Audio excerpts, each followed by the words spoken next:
They abandoned their adopted daughter in the woods when she became disabled, thinking they had gotten rid of the problem for good. But karma didn't take long to set in. What will happen to those who dared such a desperate act, and what consequences await them? Don't forget to subscribe so you don't miss our next stories, and leave your comments. Where are you watching this from? Cynthia adjusted the lace trim on her blouse for the third time that morning, her fingers trembling slightly. She gazed into the large mirror mounted on the wall of their immaculately furnished bedroom. The room was a testament to the life they had worked hard to build. Soft pastel colors, modern decor, and just the right amount of tasteful clutter to make it feel warm but not chaotic. On the dresser sat framed photographs of Cynthia and Robert at charity galas, vacations, and their meticulously organized wedding. But none of those photographs included Maya. Downstairs, Robert called out, "Cynthia, you ready? We need to leave in 20. "I'm coming," she responded, forcing a smile at her reflection. It had been 3 months since they had brought Maya home from the adoption center. Everything had seemed perfect at first. Friends and neighbors praised them for adopting, marveling at how noble and generous it was to bring a black child into their well-off white family. Cynthia had basked in their approval, delighting in the compliments about how they were doing the right thing by offering a child a better life. The first weeks with Maya felt like living inside a dream. Maya was cheerful, eager to please, and sweet-natured. Cynthia found herself drawn to the child's big, brown eyes, which sparkled every time she smiled. Robert, too, had initially enjoyed their new family dynamic, playing with Maya in the garden and showing her off to their friends. But everything changed when Maya started getting sick. It began with little things, moments of exhaustion after playing, falling asleep too early, and clumsy movements. Then came the diagnosis from the pediatrician, an untreatable condition that would eventually lead to paralysis. Maya was already showing signs. The doctor's words echoed in Cynthia's mind, cold and clinical. Progressive. Irreversible. Cynthia leaned forward, gripping the edge of the dresser. This wasn't what she had imagined. Adoption was supposed to be a story of redemption and growth, a tale of making a difference. Instead, it was starting to look like a nightmare she couldn't wake from. Downstairs, Robert paced near the front door, tapping his watch impatiently. "If we're late, the Gilmores will never let us hear the end of it." Cynthia descended the stairs in silence, smoothing down her skirt as if the act itself could fix the crumbling edges of their life. "I'll get the car started," Robert said as he grabbed his keys, avoiding her gaze. There was tension in the air, tension neither of them acknowledged but both deeply felt. Maya sat quietly in the corner of the living room, playing with the stuffed rabbit she carried everywhere. Seeing her now, so small and fragile in her bright red dress, Cynthia's heart twisted painfully. The girl looked up and smiled. "Mommy, will you play with me later?" Cynthia hesitated, guilt pressing down like a weight. "Of course, sweetheart," she whispered, but they both knew it was a lie. In the early weeks, taking care of Maya had felt fulfilling. Cynthia had imagined herself as a heroine in one of those feel-good stories, a mother who saved a child in need. But with Maya's diagnosis, everything changed. Now, the child required constant care, and with every week that passed, it became harder to maintain appearances. Cynthia and Robert began to argue in whispered voices late at night, out of Maya's earshot. "She needs more than we can give," Robert had said, slamming his glass down on the kitchen counter one night. "Do you want to spend the next 10 years wiping her nose and feeding her through a tube?" Cynthia had shushed him, horrified. She's a little girl, Robert, not an inconvenience. Robert only shook his head, his jaw tight. I didn't sign up for this. Neither of them had, and they both knew it. Weeks passed, and Maya's condition worsened. She needed help moving around the house, and her once bright, active demeanor dimmed. Cynthia found herself increasingly isolated, unable to leave the house or see friends. Every time they received an invitation to a social event, Cynthia felt the pressure to decline. How could she face anyone knowing the burden that her life had become? Robert, meanwhile, avoided home as much as possible, throwing himself into work and staying late at the office. Their conversations grew colder and shorter, punctuated with frustration and resentment. "You can't keep doing this," Robert said one evening, gesturing to the living room where Maya sat quietly, coloring in a notebook. "It's killing you, Cynthia, and it's killing us." "What are you saying?" she asked, though deep down she already knew. "I'm saying maybe she'd be better off somewhere else. Somewhere she could get proper care." Cynthia's breath caught in her throat. "You're talking about sending her away? Look, I know it sounds harsh, but we have to think about our lives too," Robert said, running a hand through his hair. "We can't go on like this.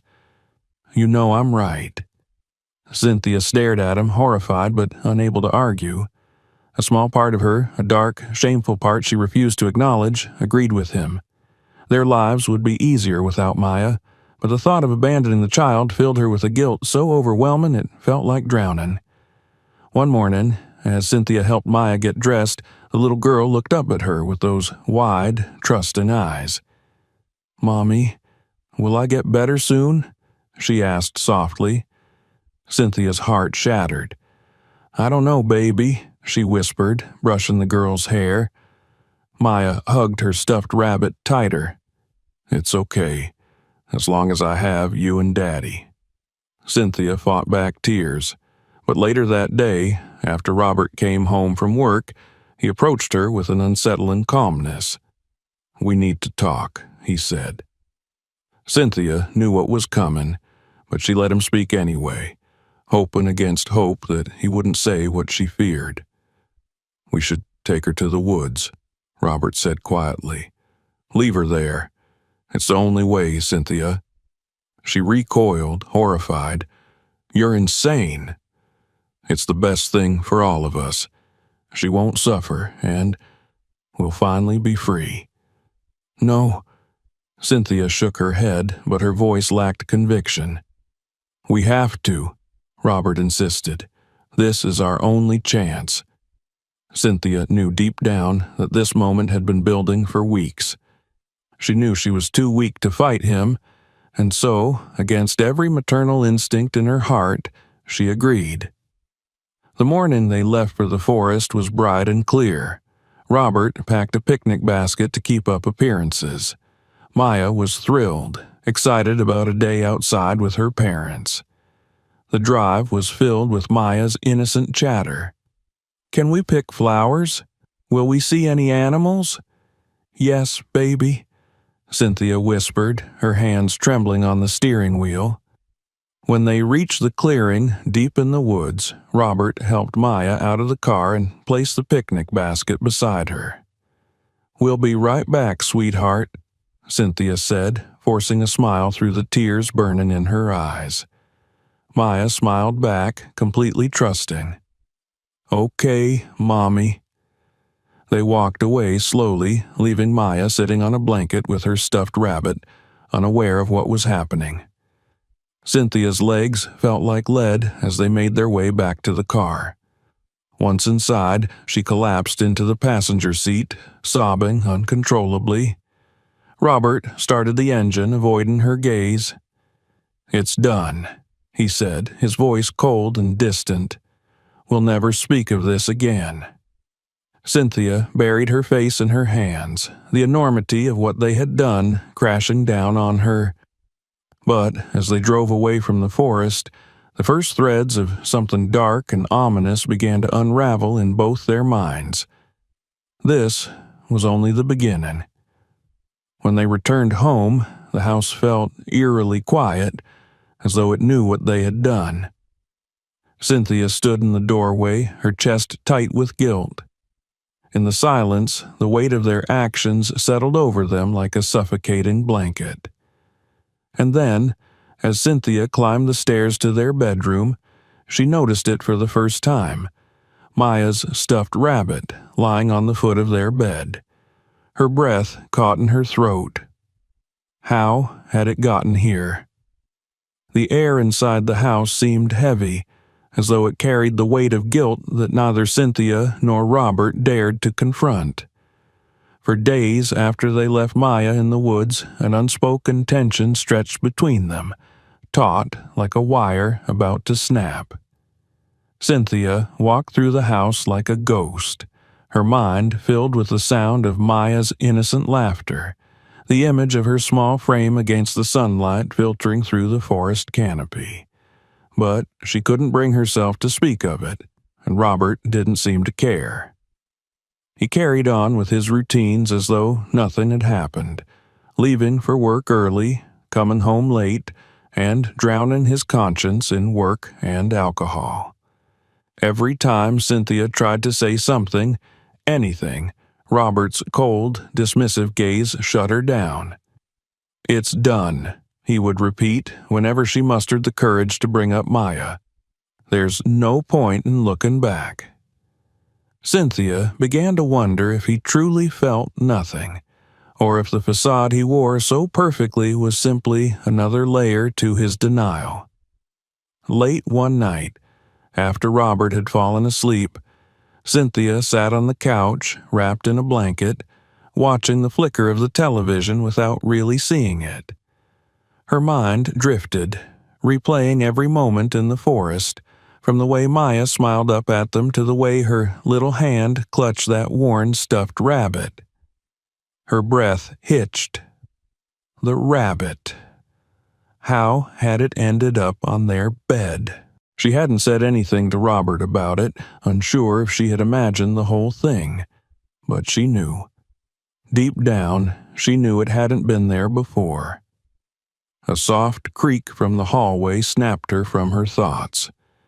Cynthia's heart pounded in her chest as she peered toward the stairs, straining her ears. For a moment, there was nothing but the stillness of the night. And then it came again. A soft, deliberate creak, as though someone was walking down the stairs, one slow step at a time. "Robert," she called, her voice hoarse, but no answer came. She stood, every muscle in her body tense, and moved toward the hallway. Her bare feet made no sound against the wooden floor as she approached the bottom of the staircase. The steps stretched upward, disappearing into the darkness of the second floor. Cynthia squinted, feeling the icy grip of fear clawing at her throat.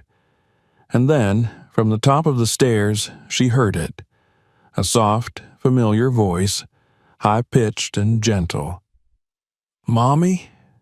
Cynthia froze, her heart slamming against her ribcage. She knew that voice, knew it as intimately as her own. "Maya?" she whispered, her breath catching in her throat, but there was no reply, only silence. She stood there for what felt like an eternity, paralyzed by a mix of fear, guilt, and disbelief. And then, slowly, the soft sound of footsteps retreated back up the stairs, leaving her standing alone in the dark. The next morning, Cynthia sat at the kitchen table, her hands wrapped tightly around a mug of coffee. Robert entered the room, looking as tired and irritable as ever, but Cynthia couldn't hold it in any longer. "I heard her last night," she whispered. Robert stopped, his brow furrowing. "What?" "I heard Maya on the stairs." Her voice trembled, but she forced herself to continue.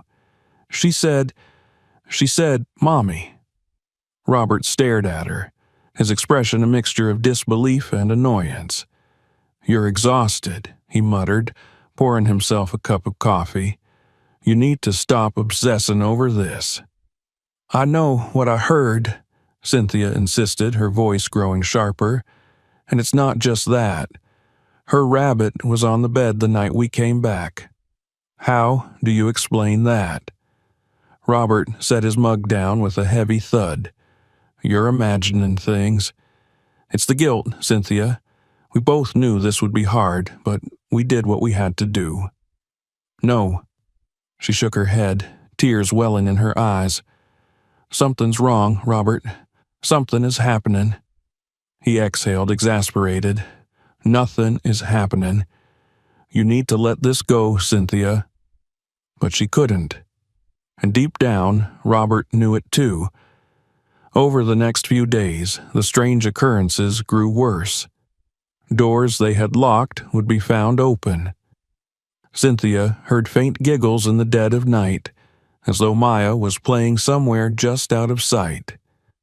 Objects they hadn't touched, Maya's drawings, her toys, began appearing in random places throughout the house.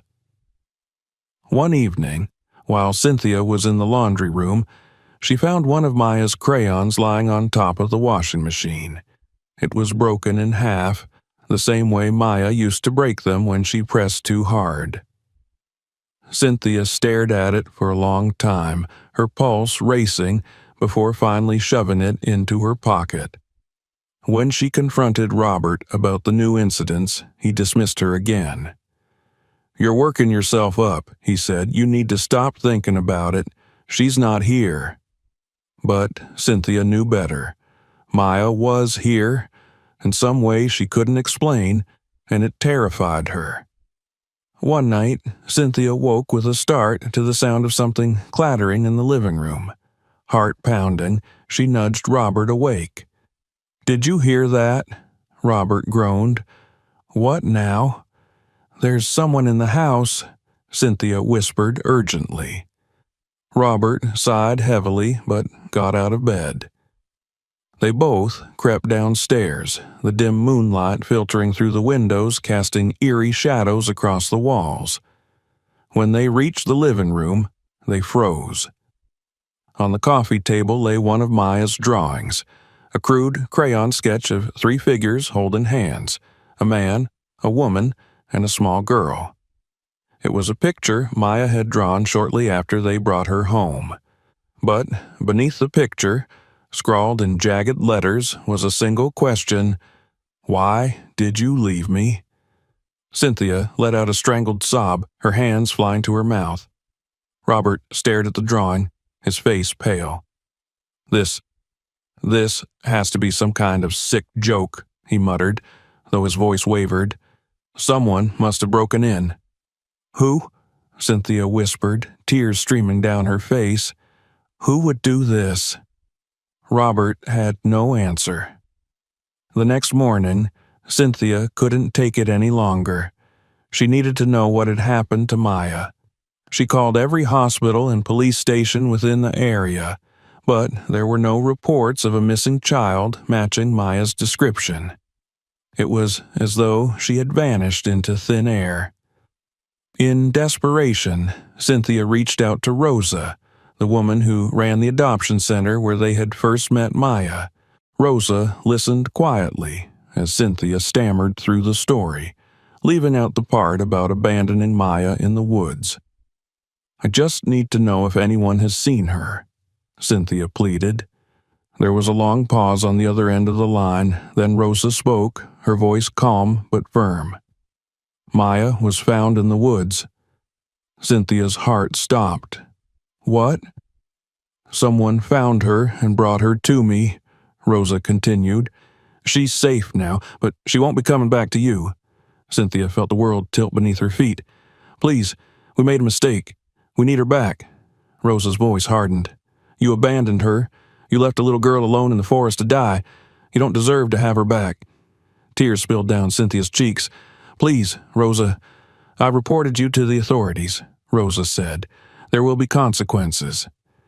Cynthia sat in stunned silence as the call ended. When Robert came home that evening, Cynthia told him everything. She's with Rosa, Cynthia whispered, her voice hollow. And Rosa's reported us. Robert's face twisted with anger. "That woman has no right." "She saved her." Cynthia cut him off, her voice sharp. "She did what we couldn't." For the first time since they left Maya, Robert's mask of composure cracked. He sank into a chair, his head in his hands. "What do we do now?" he whispered. Cynthia stared out the window, her heart heavy with the weight of their choices. "We have to get her back," she said softly. "Somehow." But deep down, she knew that the battle they were about to face would cost them more than they could imagine. The walls of their perfect world crumbled rapidly. Cynthia sat at the kitchen table, a cold cup of coffee untouched before her, as Robert paced the room. The weight of Rosa's call still hung between them, suffocating them both. She could hear the fear in Robert's voice now, a sound he tried desperately to suppress beneath his growing anger. "They can't do this," Robert muttered, running a hand through his hair in frustration. "We have rights. She's our daughter. This is kidnapping." "No," Cynthia whispered, her voice weak. "It's not." Robert shot her a look. "What the hell does that mean?" "We left her, Robert." Cynthia clenched her fists, her knuckles white from the pressure. "We abandoned her. Rosa was right to take her." "And what? We're supposed to just roll over and let this happen?" Robert demanded, slamming his fist on the table. "We'll lose everything if this gets out." Cynthia let out a bitter laugh, her eyes glassy with tears. "We've already lost everything." The rumors had begun spreading faster than they could control. The whispers started at the grocery store and the local church, quiet, curious murmurs about why no one ever saw the little black girl Cynthia and Robert had adopted. "I heard she's sick," someone whispered to another at the market. "No," came the hushed reply. "I heard they couldn't handle it and got rid of her." Each rumor felt like another stone thrown through the fragile glass of their life. Cynthia could feel the judgment in every glance from the neighbors, in every smile that never quite reached their eyes. Even the children in the neighborhood stopped playing near their house, as though the dark cloud hanging over Cynthia and Robert was contagious. When Cynthia attended Sunday service alone, whispers followed her through the church pews. People no longer asked polite questions about Maya's well-being. Instead, they exchanged glances filled with suspicion and pity. The looks stung worse than words ever could. Meanwhile, the strange occurrences in the house grew worse. Maya's laughter echoed through the halls at night. Cynthia found toys and drawings appearing in places they hadn't touched for weeks. One morning, she awoke to find a crayon-written message on the bathroom mirror. "Why did you leave me?" The message shattered what little resolve Cynthia had left. She fell to her knees, weeping, as Robert found her on the bathroom floor. "We're going to fix this," he said through gritted teeth, though his eyes were red-rimmed and filled with a fear he could no longer hide. "We have to." Later that week, a plain white envelope appeared in their mailbox. Inside was a folded piece of paper, a subpoena.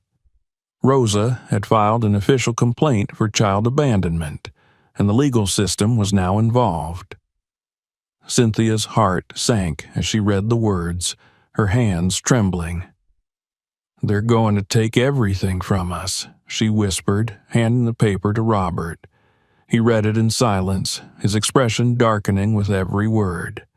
"We won't let them," he growled.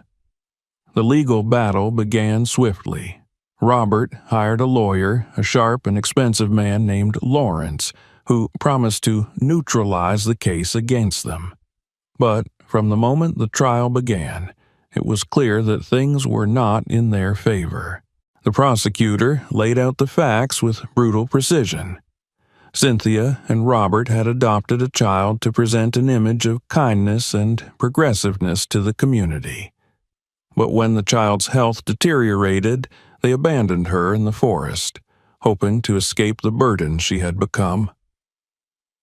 Robert clenched his fists beneath the courtroom table as the words echoed through the room, but Cynthia felt only numbness. It was all true, every word of it. The moment Cynthia had feared most came on the second day of the trial, Maya's testimony.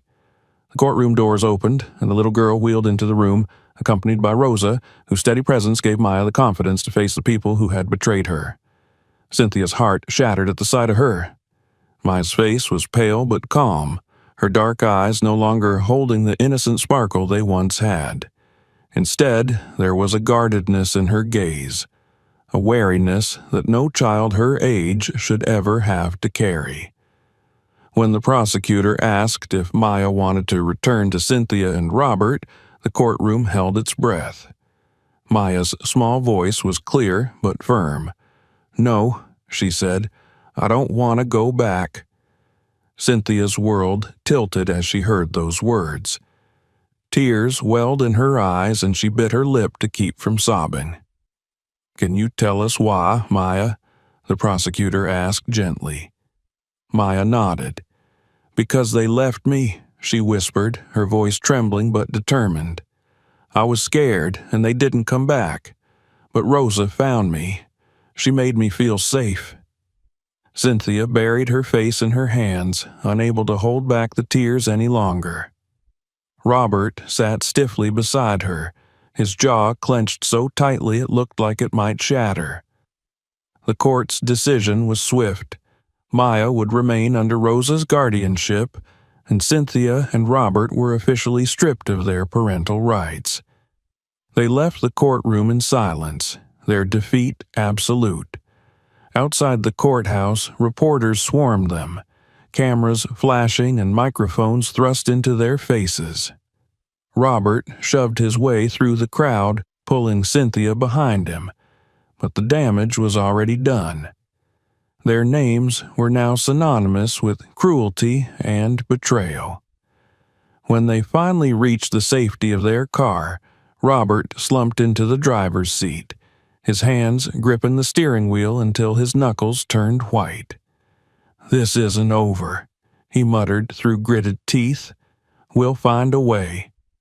Cynthia stared out the window, the world outside blurry through her tears. "There's no way back from this," she whispered. "We've lost her."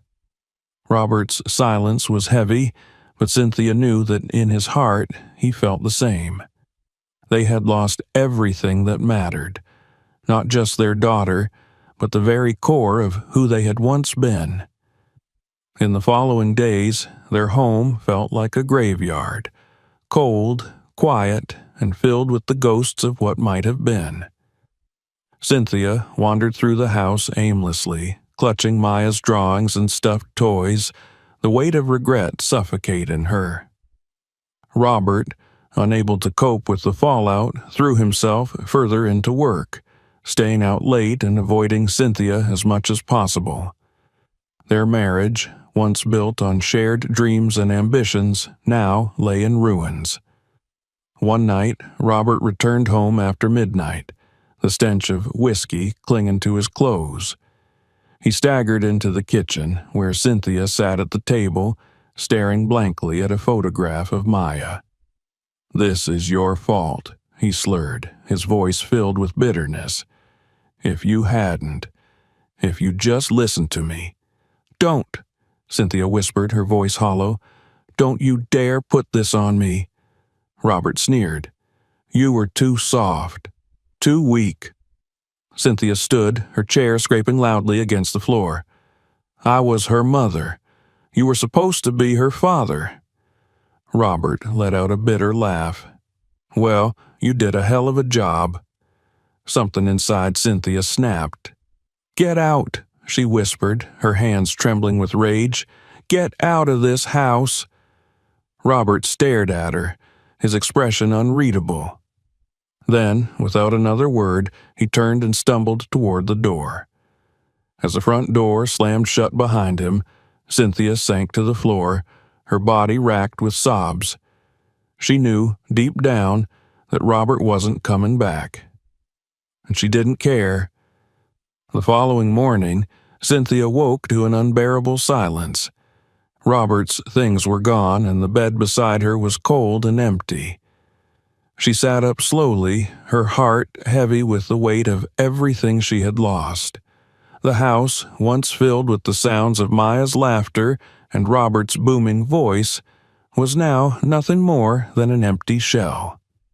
But for the first time in a long time, Cynthia felt something close to clarity.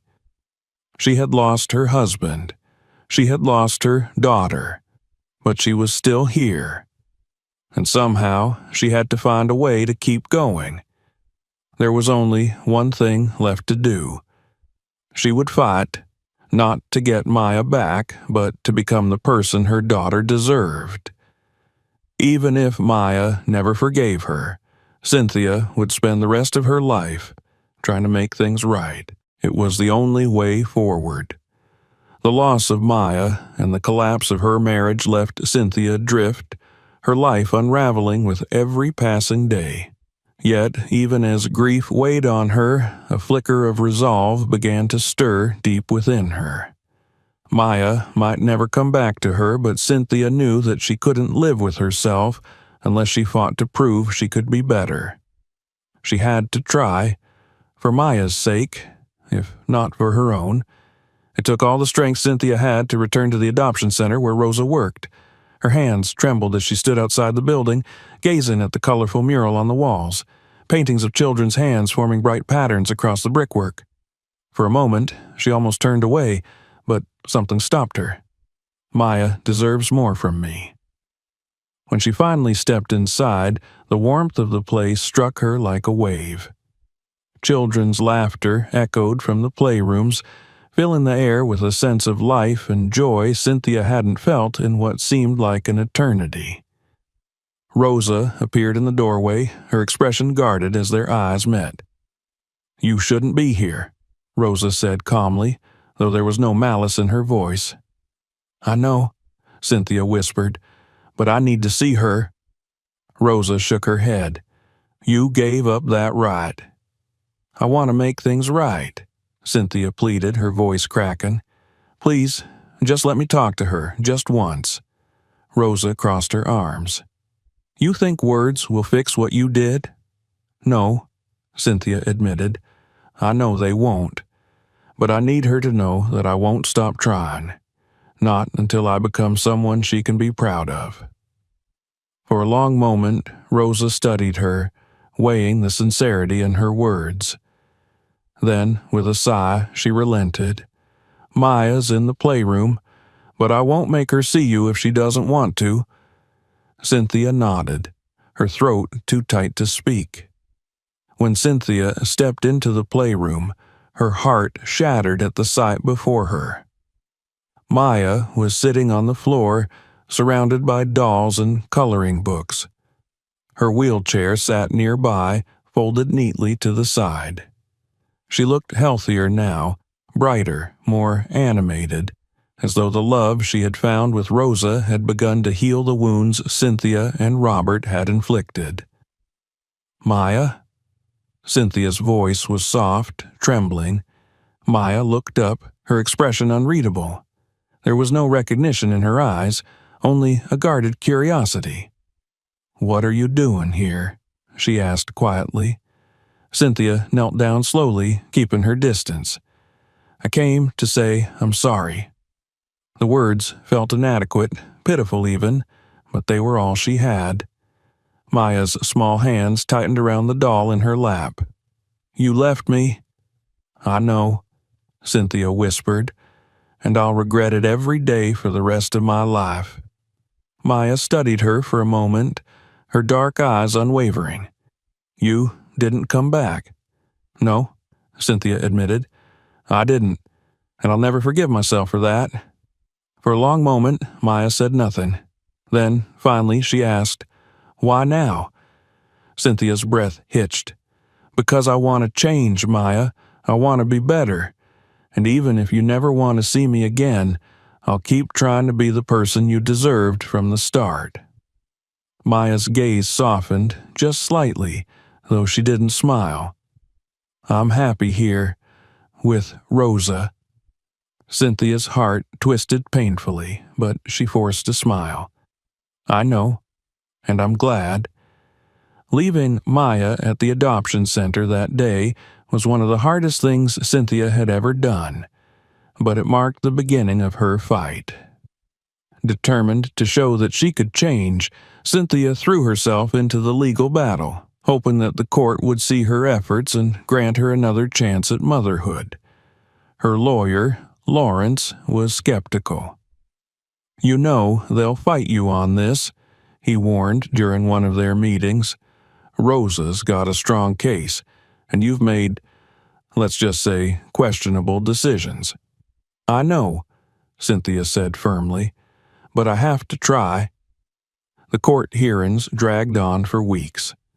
Rosa's legal team presented damning evidence of Cynthia and Robert's abandonment, emphasizing Maya's trauma and the stability she had found under Rosa's care. The courtroom became a battlefield, each side fighting for what they believed was best for Maya.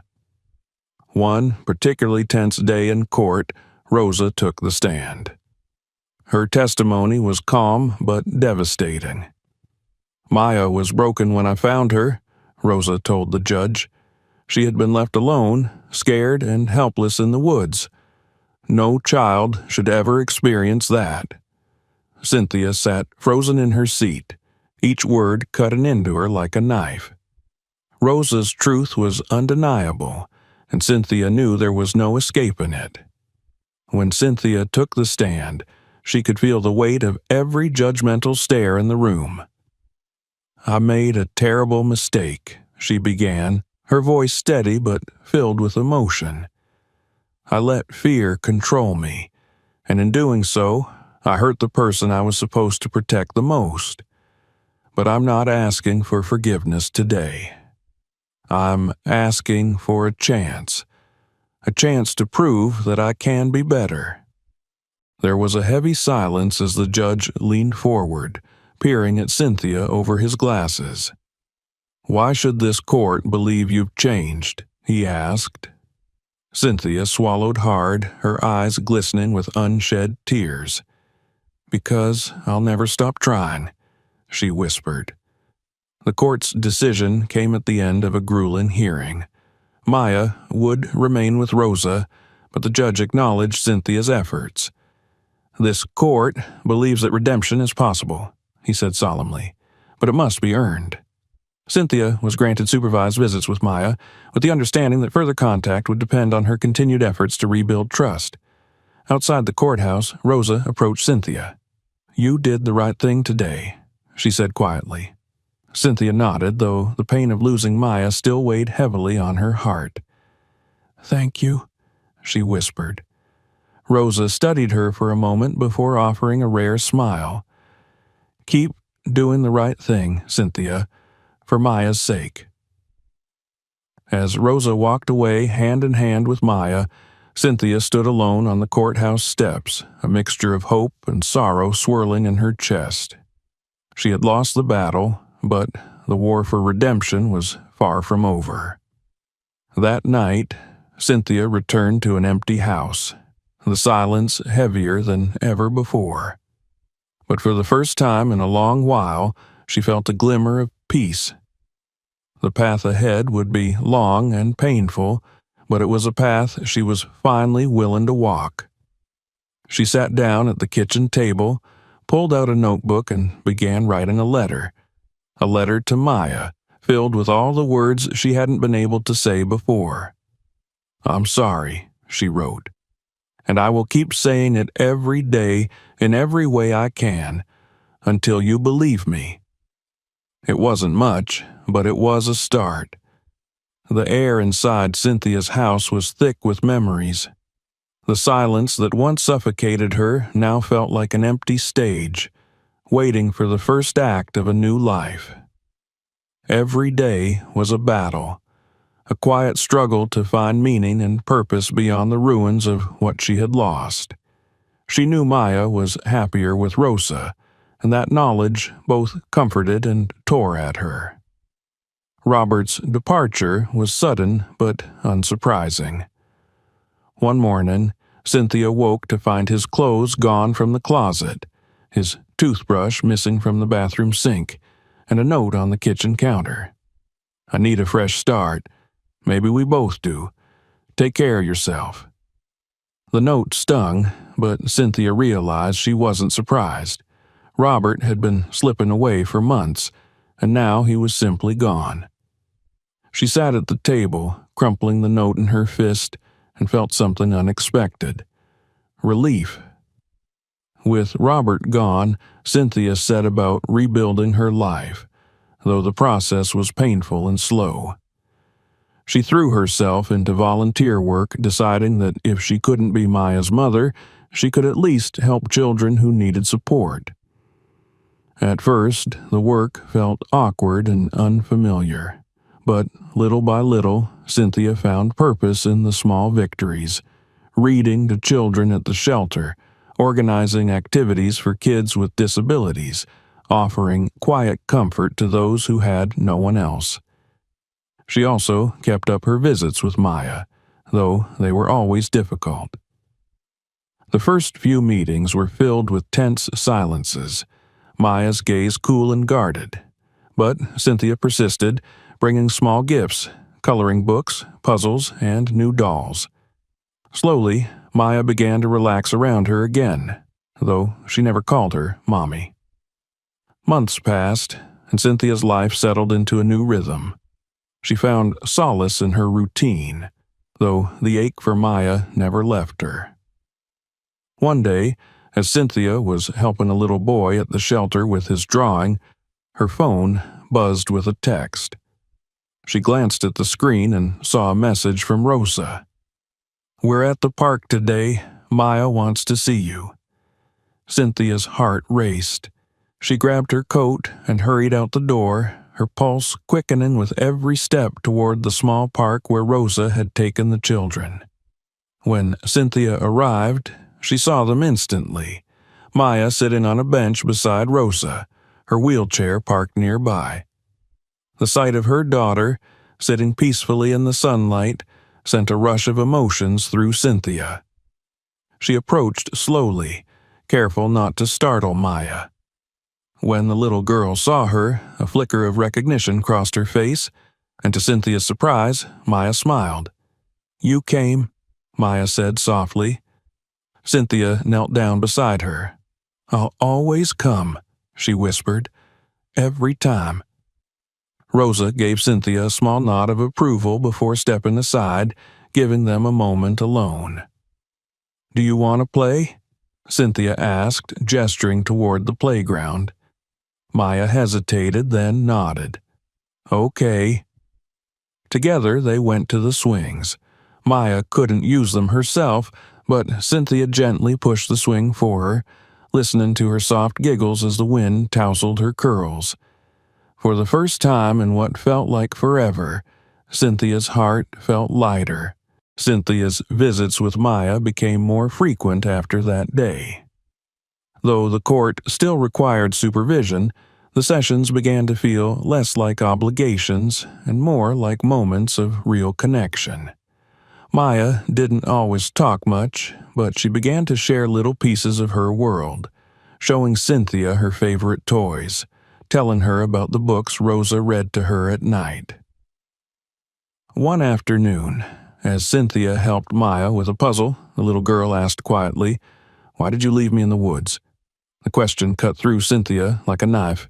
She swallowed hard, her throat tightening with emotion. "I was scared, Maya," she admitted. "I was scared, and I made a terrible mistake. I thought I was doing what was best, but I was wrong." Maya looked at her with solemn eyes. "Do you still want me?" Tears welled in Cynthia's eyes. "More than anything," she whispered, "I want you to be happy, and I'll do everything I can to make that happen, even if it means not being with you." Maya studied her for a moment, then reached out and placed her small hand over Cynthia's. "I'm happy with Rosa," she said softly, "but I like seeing you too." It wasn't forgiveness, not entirely, but it was a beginning. The progress Maya made in her physical therapy brought unexpected joy to Cynthia. With Rosa's care and the support of therapists, Maya began to regain some mobility. Though she still relied on her wheelchair most of the time, she managed to take a few steps with assistance. One sunny afternoon, Cynthia was present for one of these milestones. Maya, with Rosa's steady hands guiding her, stood up from her wheelchair and took 3 unsteady steps toward Cynthia. "Look, I'm walking," Maya exclaimed, her face glowing with excitement. Cynthia clapped her hands, her heart swelling with pride. "You're amazing, sweetheart," she cried, kneeling down to hug her daughter tightly. Rosa watched from nearby, a proud smile on her face. "She's come so far," she said quietly, "and she'll go even further," Cynthia replied, her voice filled with quiet determination. Despite these moments of hope, Cynthia knew that fully regaining Maya's trust would take time, and that she might never get there completely. But she was learning to accept that. Redemption wasn't about erasing the past, it was about showing up, again and again, no matter how long it took. One evening, as Cynthia sat alone on the porch of her quiet house, she received a message from Rosa. "We're going to the forest tomorrow. Maya wants you to come."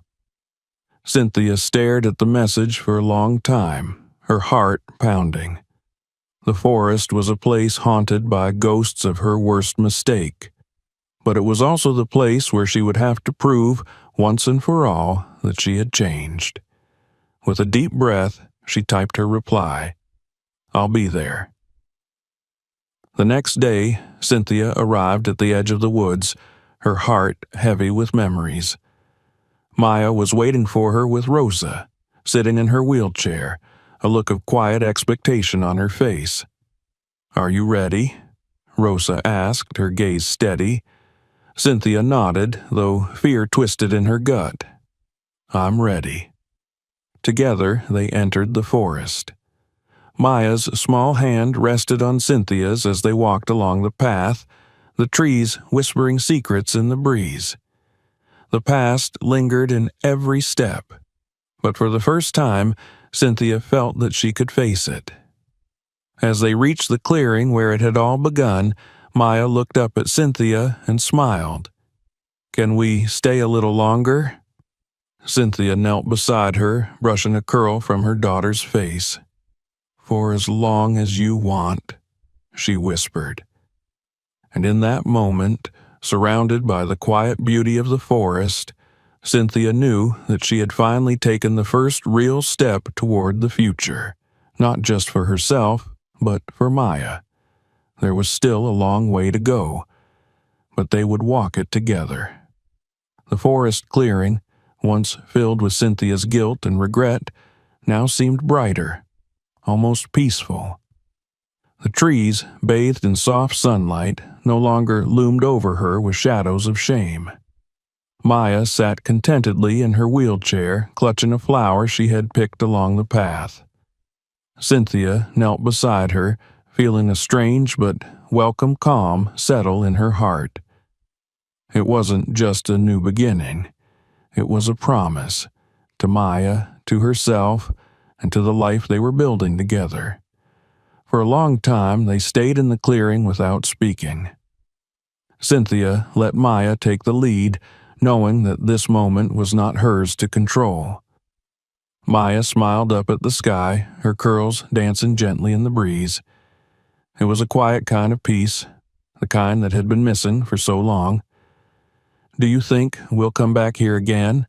Maya asked, breaking the silence. "Yes, sweetheart," Cynthia whispered, "as many times as you want." Back in town, the weight of Cynthia's past still lingered, but it felt lighter now. With each passing day, people grew more accustomed to seeing Cynthia and Maya together. In the park, at community events, and even at the market, where once the whispers had followed them. Not everyone welcomed their presence, but Cynthia no longer cared about the judgment in others' eyes. She focused instead on the kindness that slowly began to emerge from the cracks. A neighbor named Mrs. Garcia brought cookies one afternoon, a tentative olive branch extended without words. Another woman from the shelter offered to help Cynthia with groceries. Small gestures, but meaningful ones. Cynthia accepted them all with a quiet gratitude. She knew she didn't deserve forgiveness, not yet, but she also knew that small steps, repeated over time, could lead to real change. As part of their new life, Cynthia continued volunteering at the shelter, dedicating herself to the children in need. Maya often came along, helping in her own way by drawing pictures and playing games with the younger kids. One day, while they were painting together, Maya looked up at Cynthia and asked, "Do you think I'll be able to walk by myself one day?" Cynthia knelt beside her, meeting Maya's hopeful gaze. "I believe in you, sweetheart," she said with a soft smile. "And no matter what happens, we'll face it together." Maya's eyes lit up with joy. "Together?" Cynthia nodded. "Always."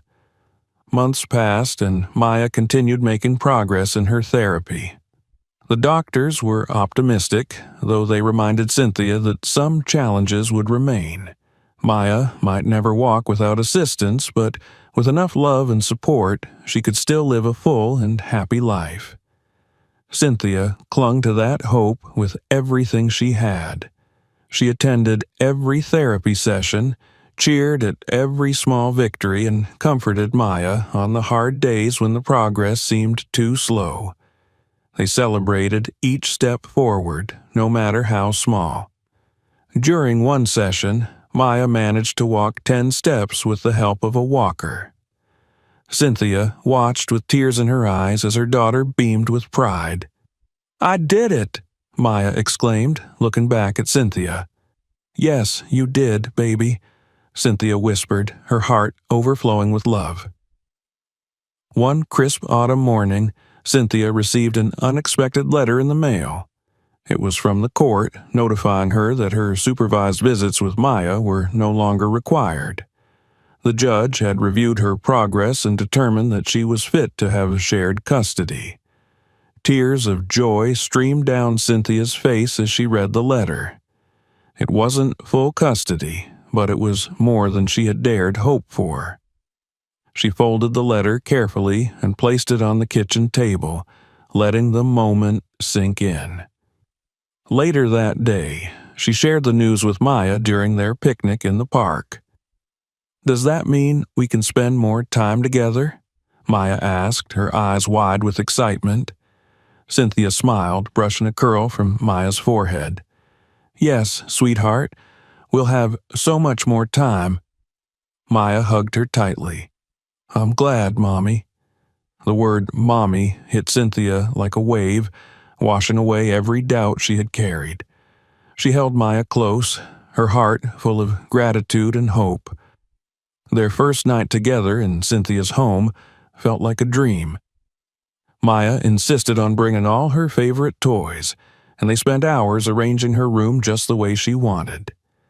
When bedtime finally arrived, Cynthia tucked Maya into bed, smoothing the blanket over her tiny frame. "Can you tell me a story?" Maya asked with a sleepy yawn. Cynthia smiled. "Of course. Which one?" "The one about the princess who learned to fly." Cynthia sat on the edge of the bed, her voice soft and soothing. "Once upon a time, there was a princess who lived in a kingdom surrounded by tall mountains and deep forests. She was different from the other princesses because she couldn't walk like they did. But she had a secret gift. She could fly." Maya's eyes sparkled with wonder. "Did anyone know?" "At first, no one knew," Cynthia continued. The princess was afraid people wouldn't understand her gift, but one day she decided to show them. She spread her wings and soared above the clouds, and when the people saw her, they didn't laugh or judge.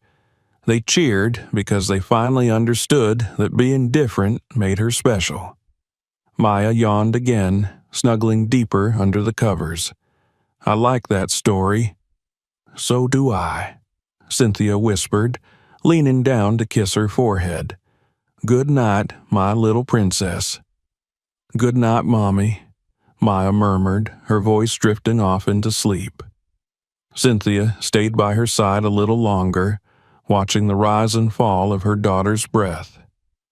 It was a simple moment, but it was everything she had fought for. In the following months, Cynthia and Maya began building a life together, one filled with love, patience, and small joys. There were still challenges, of course, and some days were harder than others, but through it all, they faced each moment side by side. Rosa remained an important part of their lives, offering guidance and support when they needed it. The bond between Cynthia and Rosa grew stronger, built on mutual respect and the shared love they had for Maya. One evening, as the three of them sat on Cynthia's porch, watching the stars appear in the night sky, Maya looked up with a smile. Do you think I'll fly one day, like the princess? She asked. Cynthia wrapped an arm around her daughter's shoulders. You already have, my love, she whispered. You've soared higher than anyone ever imagined. And as the stars sparkled above them, Cynthia knew that the hardest part of their journey was behind them. The future was theirs to shape, one step, one flight at a time. They had found their way back to each other not through perfection, but through the quiet, steady act of love. And that was more than enough. Thanks for watching. If you enjoyed this story, make sure to subscribe so you don't miss what's coming next. Hit that notification bell to stay updated. Check out our other videos for more powerful stories. You won't want to miss them.